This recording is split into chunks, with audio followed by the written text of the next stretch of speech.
زبور 8۔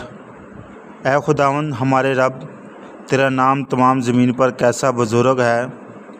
تو نے اپنا جلال آسمان پر قائم کیا ہے۔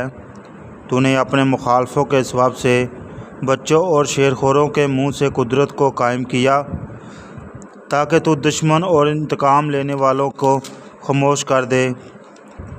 جب میں تیرے آسمان پر جو تیری دستکاری ہے اور چاند ستاروں پر جن کو تو نے مقرر کیا غور کرتا ہوں، تو پھر انسان کیا ہے کہ تو اسے یاد رکھے، اور آدم زاد کیا ہے کہ تو اس کی خبر لے۔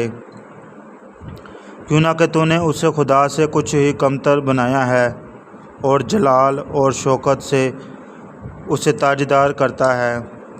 تو نے اپنی دستکاری پر تسلط بخشا ہے۔ تو نے سب کچھ اس کے قدموں کے نیچے کر دیا ہے، سب بھیڑ بکریاں، گائیں، بیل، بلکہ سب جنگلی جانور، ہوا کے پرندے اور سمندر کی مچھلیاں، اور جو کچھ سمندروں کے راستوں میں چلتا پھرتا ہے۔ اے خداوند ہمارے رب، تیرا نام تمام زمین پر کیسا بزرگ ہے۔ آمین۔